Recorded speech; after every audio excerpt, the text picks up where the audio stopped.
Hello and welcome to the OverShadow ShadowCast with your host Thomas Anderson.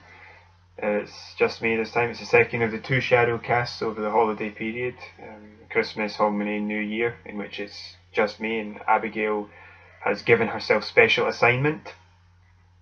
She's on special operations for OverShadow, which means she's at home playing the Xbox. Let's pretend Abigail's not here, because she isn't here.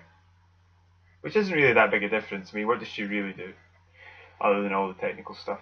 I'll talk about what I've been playing. I've finished Fallout 4's first DLC. Proper DLC that I had left. I'd already done The Mechanist, but that was by mistake. I didn't realise that was DLC. And I just finished Far Harbour, which was the first of the two DLCs I had left to do before I did the main story. I mean, my way of playing through a big RPG is usually to play all the side stuff, to explore the world and get into it before I play the main story, because I'm not entirely sure how you're supposed to make any of the decisions if you haven't experienced the world properly that you're in. Also, I don't like having a whole heap of stuff to do at the end of a game once the story's done sometimes, because sometimes I just don't feel like continuing to play the game once the story's over. So, and also Fallout particularly, I think this one doesn't have this, but the previous two Fallout games of 3 and New Vegas that I've played, the games finished once you were done the main story. So you had to do all the side stuff anyway. I've been saving up the DLCs which have their own stories, and I've been saving up the main story, and it's quite a large map area, Far Harbour. It adds quite a nice arrangement of new enemies and weapons. And the map is quite nice to explore and quite large, the extra map that's been added, but the main story in it and the quests that are in it are quite a short number. There's not many. I think there's 36 in total, and 8 or 10 of them are Radiant. The actual main story for the island has only like 6 missions in it. Also, the ending that I ended up with, I'm quite happy with, but it sort of hit me in the face before I really knew what was happening, so I couldn't really decide what to do. Because I thought I might have a way of sort of making a certain persuasion attempt, which I never got a chance to do. I don't know, for a game that does allow you to put points into charisma and persuade people of things, I expected to be able to persuade the people not to do something, but it auto fails no matter what. So it's really good. I really got into it. Even though it's quite a short, sort of like main thread story, I did get into it. I did very much enjoy it, and it really did. The primary achievement of it was to remind me just how good Fallout stories can be and how much you can get wrapped up in them. So I'm now really looking forward to playing the last DLC I've got left, which is Nuka-Cola World, and then the main story especially. But it sort of set up a massive swing, and then it didn't miss, but it didn't get the ball very far. Sort of like you're playing a par 5 in golf, and you've hit it. The drive has gone about 100 yards. It's you're getting there, but it's not hitting hard enough or going far enough. So there was a mission in it that I looked up, a side mission that appears at random essentially. There's a couple in the main game as well. I hate those because none of them have appeared for me. But that's more indicative of the overall Fallout game and Bethesda in general. I think the two things the positive things I took from the Far Harbour DLC, other than when I started it up, because when I started it up and I arrived in the harbour and it was night time and you saw all the light show basically when you arrived, it meant it was really interesting. I really wanted to go exploring.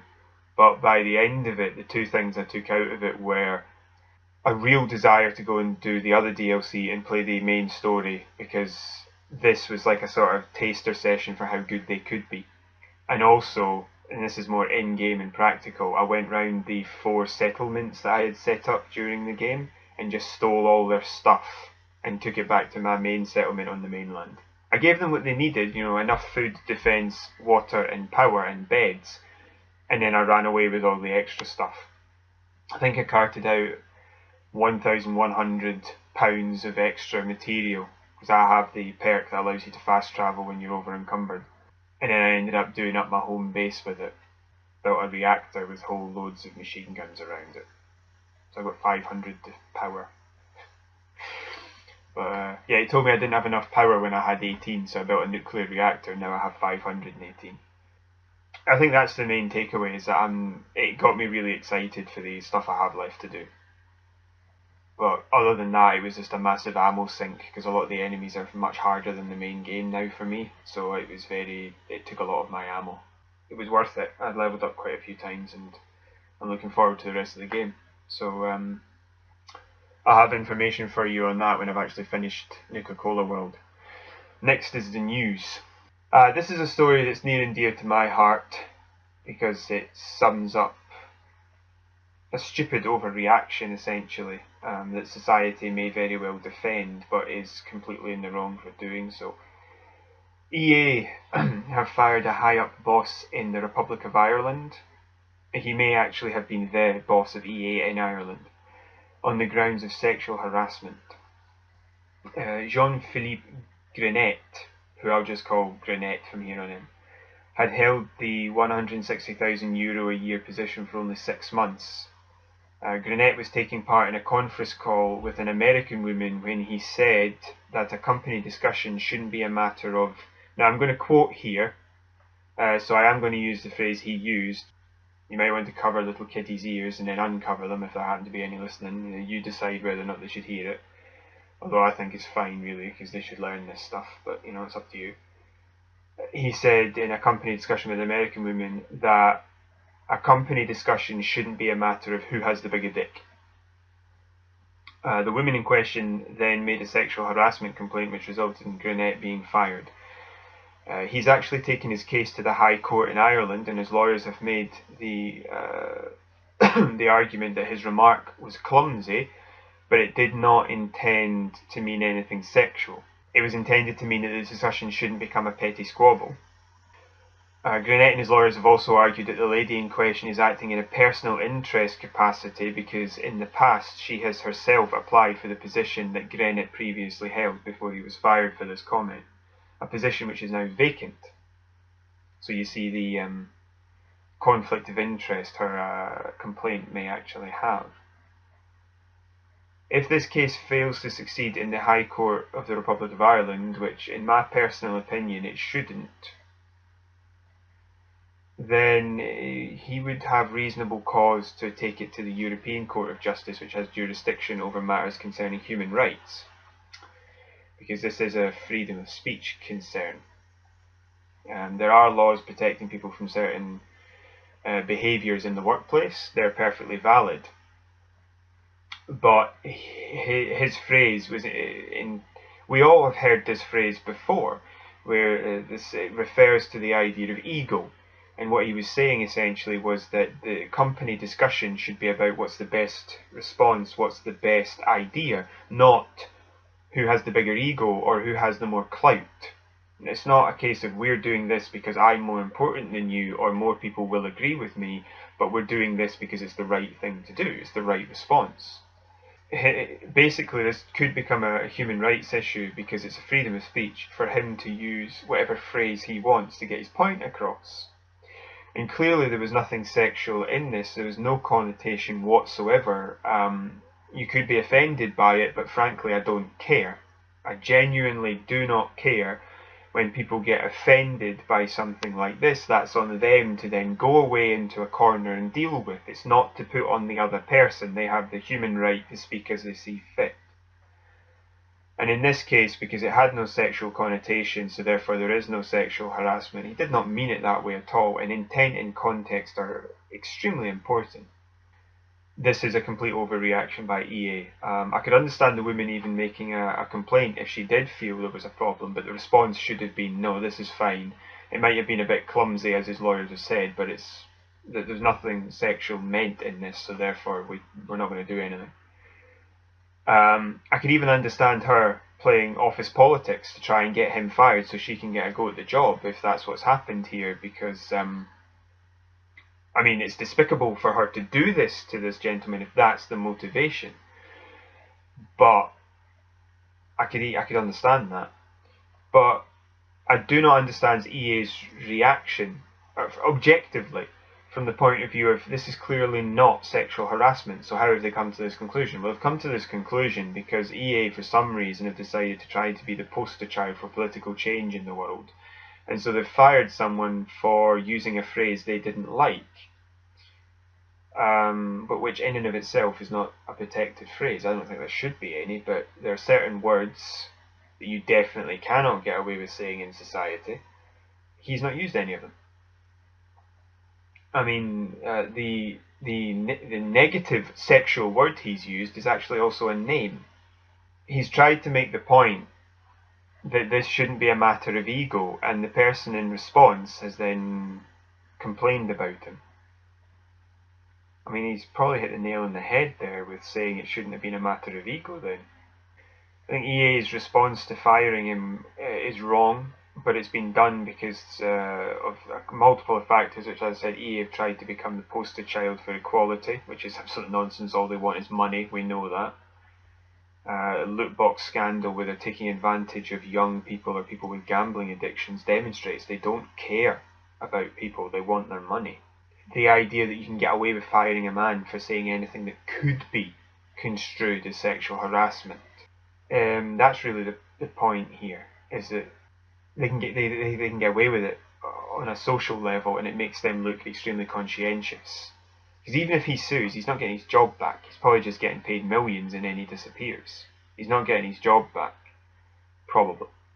He probably wouldn't even want it back because he wouldn't feel safe in it at any point. This is a case where sexual harassment is coming up against freedom of speech, where people have the right to say things that you wouldn't necessarily say, or that you might be uncomfortable with them saying. And I think in this instance, because it's a well-known phrase being utilised in the appropriate manner in an attempt to get the appropriate outcome for the company, he's doing his job, that may be a little clumsy, as they've said. The right response would be to say to the women, that's not sexual harassment. We're sorry if you think that it is, but it isn't. There was no sexual connotation or intention meant there. Secondly, you say to the man, that's a bit clumsy. We're not going to stop you using that phrase, but people might be a bit uncomfortable with it. Do with that what you will. And then move on. I hope he does get something, because I think this decision by EA is just manifestly unjust. And maybe I'm being too hard on the woman. Maybe she doesn't have it. Maybe she genuinely thinks this is sexual harassment, but in that case she should be instructed that it's not, and not given the false impression that this is sexual harassment, because then she'll make these claims again and be wrong again, and other people will be fired again. I think it's EA who have got this wrong, and this woman who is in the wrong may be in the wrong for the right reasons, but EA are just in the wrong altogether. The next story refers to Bethesda's release of Fallout 76. It's an interesting theory that I heard. It was Mr. Matty Plays who was debating whether or not Elder Scrolls Online's release compared to Fallout 76's release were similar to each other. And he was suggesting that Fallout 76 could be saved utilising the same methodology that saved Elder Scrolls Online. I played that game myself actually, and I have seen a massive difference. I think it was 2015 and 2016 where I played the free weekends, and then I got it on the second weekend. I've been playing it since, on and off, and I've seen a big difference over the time period. But people really do play those free weekends to see if they enjoy the game, and I've noticed a lot of people. It's always packed with players. I mean, if I'm in a main hub area, I always see at least 10 to 15 other people in this sort of crafting area, no matter what time I'm on, and I'm on the European server, so that's pretty good, because we don't have this. It's not like Americans are playing, or Chinese people are playing, or Japanese people. This is all people in Europe. We're only a few time zones apart, but they're there no matter what time it is. So the methodologies in question are to cut the initial price from 60-ish quid. I mean, I got it on sale at Elder Scrolls Online for 5 or 6 quid, and that's down from like 20, but the original release price was 60. So you cut the initial release price, and they cut the mandatory subscription, which was $15, which might be about 10 quid or 15 quid or 12 quid. they cut that completely. Especially when the console version came out, they just got rid of that. There is a subscription service. You can be a premium member to Elder Scrolls Online, paying, I think it's like £9 a month or something. But that's completely voluntary and you get things for it. But you can play the main story of the game and all the main content of the game without that. But you don't have access to the DLC. You have to buy them separately or be a premium member, and then they give you them. And then what they did was they tried to get some of the money back in game transactions. So as I just said, you can buy components of the game or you can become a premium member. So those three things. You cut the initial price, there's no mandatory subscription, and then you try and make money back from in-game transactions. So that is big DLC, small DLC, so some say Isle of Morrowind, small DLC like Thieves Guild, Dark Brotherhood quest lines, and some game transactions like buying small pets that follow you around, or clothing materials like sort of skins or suits. I have to say that the majority of people that I see running around in this game have bought skins, so they're running around looking like zombies, or they're made of lava, or goddesses, or skeletons. So it looks like it's working from that point of view. People are willing to buy skins in in-game transactions. And on an objective assessment, rather than my subjective eyeballs, ESO, I believe, has the highest player count on PC at the moment that it's ever had. So objectively, they're seeing benefits from this. And the game has had 2 major DLC releases, 2 upgrades in the form of Somerset Isle and previously Morrowind. So there's clearly a player base for this game. They have saved this game when it arrived, because it has been described as dead on arrival. So can this work for Fallout 76? Can Bethesda save Fallout 76? No, not for me. I don't believe they can do it. And this is why. This is an objective analysis of the situation we're in. And these are the reasons I see objectively. Because of the predatory nature of the in-game transactions and how badly people have reacted to Fallout 76. They were both trying to make great single-player RPGs become multiplayer. So we'll skip the transactions at the minute, right? We'll go straight towards the people who have reacted to it. Fallout 76 was rushed, and they cut out the NPCs in the story, basically. The story's a joke compared to previous ones. Now, the story's not as good in Elder Scrolls Online as it has been in previous Elder Scrolls games, but it is there, and I have found it enjoyable. They have not cut NPCs. NPCs are still in the game. And while you don't get invested in the NPCs necessarily as much as you would some of the previous NPCs from Elder Scrolls games, there are a few where you genuinely do feel a connection. You do like those characters, and you like the progress of those little side missions. That can't happen in Fallout 76 because there are no NPCs in it, or no human NPCs, and there's no real main storyline. It's all just follow a bunch of cassette tapes or whatever. And when it comes to the in-game transactions, the in-game transactions are reasonably priced. You're talking about a few quid for most of those things. You are not talking about, and just to clarify that point, the premium members get given 500 crowns a month, I think it is. Those crowns can then be saved up and spent instead. So it's all pretty fairly well done. They also hand out free things, so every day you get a free gift for playing the game to use in the game. Sometimes it's a free pet which you'd otherwise have to buy with crowns, or items you'd otherwise have to buy with crowns, and sometimes it's not. Sometimes it's just general items. And they give you the whole list for the month so you can see in advance what you're getting. That's player service, and it's saying thank you for playing our game, even to the non-premium members. Fallout 76 in-game transactions are £18 for an in-game skin for power armor. Sorry, it's not 18, it's $18. But it's 4/5 of that. Oh no, this is where I'm going to embarrass myself. Whoa. Right, so it's 80 pence for 100. So that's £8 for the 1,000, and then £6.40. So it's £16.40, I think. But I believe that's right. £16.40 $18 for a power armor skin for power armor that if they use the same power armor mechanics from Fallout 4, you probably won't be able to wear that much because it will use the fusion cores too fast in a game like this where you're scavenging for survival. Or you won't be able to use till much later on in the game. Emotes that are just a joke, basically. Massively overpriced table lamps. That $5 for a table lamp, that's ludicrous. £4 for a table lamp, that is a joke. In Fallout 4 you could just walk up and take it. I mean, I've got it written here.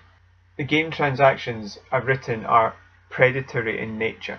They're trying to get as much money out of you as they can for ridiculous tat that was already in the game because a lot of it's copy and paste from 4. We know that from the data mining. We also have a very, very strong inclination to believe that loot boxes will be put in the game and to be as predatory as possible, even though we were promised they wouldn't. So, ESO may have been dead on arrival when it was then revived by ZeniMax. But it was never, ever the mess and laughingstock and source of anger, hatred and derision that Fallout 76 has been. I mean, it was very buggy, ESO, when it landed, but I don't remember hearing at the time that people felt that it was rushed out the door as a quick money grab. I don't remember people feeling at the time that it was so buggy as to be insulting. I mean, it wasn't very good. People thought, no, this isn't very good. I expected more. It could have been much better. But not Fallout 76 level of, I feel like I've been cheated. I just don't remember that response, but I could be wrong. Because it was 2013, I believe, and then, or 2014, sorry, April 2014 maybe. And then the console one was 2015 in about June. But I just don't remember that response. You know, it's not very good, but there is some fun things in it compared to Fallout 76, whereas this is not finished. ESO fixed a lot of the bugs in the first little while that came out, although there shouldn't have been many there. You know, we shouldn't be so tolerant of bugs, but they do happen. But when they've added stuff to the game at the minute. You know, I mean, Fallout 76 is going to have to add a lot just to fix it before they can then add actual stuff. So, I mean, they're going to have to put NPCs in a proper storyline in. And then they're going to have to add stuff that's actual additions, because right now they've released something that's not a proper full game. I'm actually somewhat reminded of Metal Gear Survive. I mean, the simple fact of the matter is that this might not be salvageable because people might not even care if Fallout 76 is improved or saved or in any way helped at all, because people might just genuinely might not care anymore. They might think, I'm not going anywhere near that game. Even if they say that it's utterly fantastic, I'm not going anywhere near it because of what it stands for, what it represents. But also it could be just a case of, I don't really want to care, I don't even want to play it even if it is good. Not for any particular reason, it's just, I need an impetus to play games like that. I need a reason, not just it's not bad anymore. Bethesda's behaviour and practices might have, I mean, we're also talking about the Nuka-Cola Dark Rum, we're talking about the canvas bag. Oh God, I mean, did they have to actually invade Moria to try and make these bags? No, they just bought them like they should have in the first place. Losing all those, just releasing customer information into the ether. I mean, this might not be salvageable. I mean, it's the same sort of like family company. ZeniMax making ESO, Elder Scrolls Online, and Bethesda making Fallout 76, but the simple fact of the matter is, this might have broken the camel's back. 76 might be the straw that just says no. Bethesda might take such a hit, not just financially, but sort of spiritually, and in the consciousness of the wider player base, of gamers, that there's no coming back from it when it comes to 76. They might have to almost ceremonially toss it, just to say to people, fair enough, we got that so bad. Even making 76 so much better that it becomes one of the best games ever isn't the point anymore. We need to show that we don't want to... Almost it's like they might have to show they don't want to make any of the money back that they've lost. That they just have to throw it away to say to the players, your response was so strong we're willing to give that all away to show you we heard you. Whereas if they try and claw some of the money back, as they are with the Atom Shop, I just think it's not. Even if they do make it a good game, people just might not want anywhere near it. The next story actually links a wee bit to it. It's a story about how many companies that make games are making a loss. I think we mentioned Square Enix a month or two ago, how they lost some money, but we also rounded off by saying that they're in a pretty good place because they're structured quite well, and they've demonstrated that they lost that money because they made certain mistakes that they've now learned from, which is good. And I hope Square Enix don't go, because I've got fingers crossed for them, because they make a lot of the stuff I really like. And there are obviously smaller companies that are struggling for many reasons and sundry, but that could be just because they relied on a title doing reasonably well and it didn't, or they made a bad game. But what we're going to focus on are some of the larger companies. The reason we've picked these to focus on is because I hate two of them and I really want the other one to learn from its mistakes. So Activision Blizzard sold $500 million worth of Black Ops 4 in the first 3 days and considered that a disappointment. They cut the single player to try and save money and release a full price game with a Battle Royale mode that then has a Battle Royale season pack thing for $15. That's ludicrous, because that's an extra 25% of the game cost. I mean, if you're going to make people pay 15 quid, the game has to be cheaper. I mean, I don't want anything to do with it anyway, because you've gone and, you've absolutely tanked that for me by removing the single player. But they sold $500 million worth of Black Ops 4 in the first 3 days. Now that's how much it costs to make Destiny 1, which is one of the most expensive games ever made. They've made a profit off this game and they're disappointed. That goes to show that this is why I've picked that particular story. A lot of the bigger companies that aren't doing well because they're putting a lot of the shareholders and all the rest of it are putting a lot behind massive multi-billion-dollar releases. Things like, for example, GTA and Red Dead for Rockstar made massive amounts of money. Everybody now wants all their games to do the same thing. It's not going to happen. If you've sold $500 million worth for a Black Ops game, a Call of Duty Black Ops game, and you've taken out the single player, you've done pretty well. You can calm down. I doubt very much the game cost you $500 million to make, so you're in the black, right? You're fine. But Activision are very, very greedy, and somehow everybody ignores it. But they're basically EA. They've got a lot of predatory loot box mechanics, and yet people just ignore that. It's very. That's why I like to call them out on it, because they're very predatory in many ways. Similar to EA, I don't like them very much anymore, and this demonstrates to be disappointed with that is just ridiculous. EA, everybody knows how much I despise EA, especially since the Battlefront 2 debacle. There's a bit of Battlefront 2 released back in the mid-2000s, where I was probably one of the games of my life. I was still playing that when I was at uni, which was 2011, 2012, 2013. So that game was fantastic. So EA, leading on from last year's Battlefront 2 debacle, where they built a game where you had to spend either 10,000 hours playing it or spend a whole load of your own money on loot boxes just to hope for the chance you'd get stuff, just to hope for the chance to be able to actually play the game and win, because you couldn't actually really do anything against other people if they had bought this stuff because they had better stuff in the game. It's just insanity.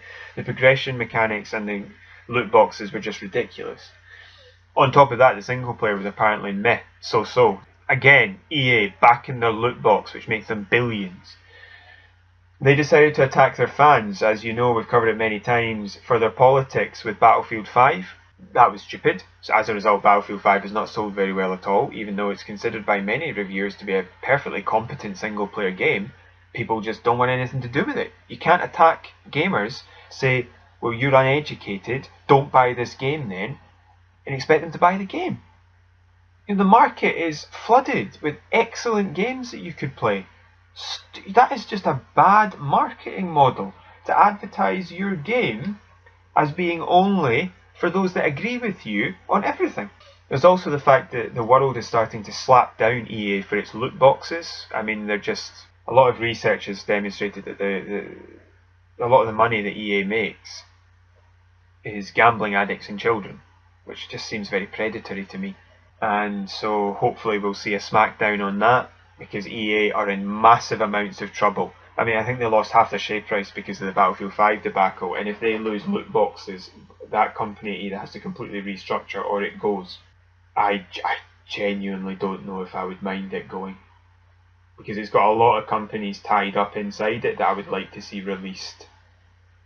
Or maybe EA would be bought over by somebody else, its gaming division would be bought over by somebody else, and then they can then control all those other companies that EA have bought and make real games for a change. But I've pulled that one out of the list because that company is basically declaring war on its own customers, and as a result their own customers are refusing to buy the games, and governments around the world are just bringing their cannons to bear. And multinational companies might be powerful, but as long as a government starts looking out for its people, it cannot compete with this. We've got the US, Australia, we've got Belgium, we've got Holland, I believe, we've got France, I think, we've definitely got the UK looking into shutting this down. So you're essentially talking about Australia, America, Canada, I think, as well, possibly, and the EU. I'm sorry, EA, you're not powerful enough to take on that. You can't win that fight. If even one of those nations makes loot boxes illegal, they lose millions to billions. If they all do, they're done. You've done it to yourself, EA. There was a way of making that work for gamers, and you just tried to suck them dry. And this is what happened with Dracula. He bit one too many necks, and the peasants revolted. Bethesda. Now, Bethesda I feel slightly more sorry for, but I'm still sickened by their recent actions. They got low sales for Dishonored 2, Wolfenstein 2 and other games, and that shouldn't have happened, because by all accounts those games are fantastic, and it should have done better. And I hope it does over time. I'll definitely be playing those. But they seem to have tried to make up for that loss of... it might not even be that they actually made a loss on these games. It might be that they just penciled in more money than they got. You know, they thought they'd make more of a profit. So they tried to make some of it back with Fallout 76 by releasing it quickly and then putting in the Atom Shop, which is just ludicrous. And all the other things that they've done to near on swindle people out of money. I feel sorry for them to a degree, because those games that I've mentioned before should have done better, but the response is utterly ludicrous, and it's possibly a position, like I've said, they've put themselves in by overestimating they wanted, you know, what they needed, rather than just playing it fair. But I hope they can learn, because they've made some of the best games that I've ever played, some of my favourite games. I hope there's a way of them to save themselves, not Fallout 76, but themselves. EA, the only reason I'd ever want them to save themselves is because they've got some companies that I like BioWare. But I'd rather they died and that somebody else bought them. Also, if they go, hopefully Disney gets the game rights back for Star Wars, and they can start making actual Star Wars games instead of this nonsense. I mean, they've had the Star Wars, they've got, is it 5 years that they get Star Wars for? And they've made, what, 2 games? It's a joke. So these games aren't selling in the numbers that they want them to, that they are expecting. So where are the gamers going? Well, the gamers are going to other games that are doing very, very well, that are very, very good. The smaller indie games, obviously, but also just the real big hitters like Red Dead Redemption this year, Cyberpunk next year, and in previous games, Grand Theft Auto. They're not perfect games, but they're games in which a lot of effort has been put in, especially to the single player. Red Dead, everybody seems to be massively enjoying that game. It's not perfect, but I haven't heard that there's anything wrong with it.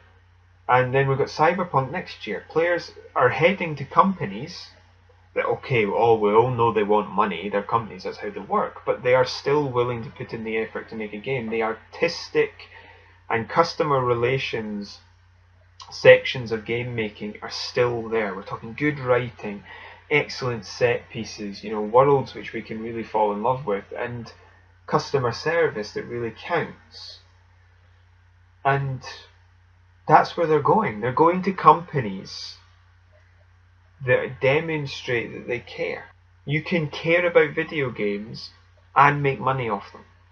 That's why we have video game companies. Activision and EA are possibly beyond salvaging. Bethesda isn't yet, but could be heading that way because they've not been playing the game properly since 2015. There's some weird stuff when Doom was released.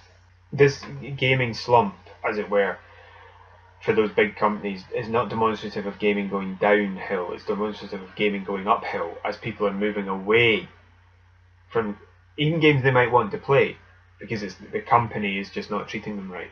And they need to save the companies that in the long term will, because CD Projekt Red, Rockstar, will always produce great games as long as their great games are supported.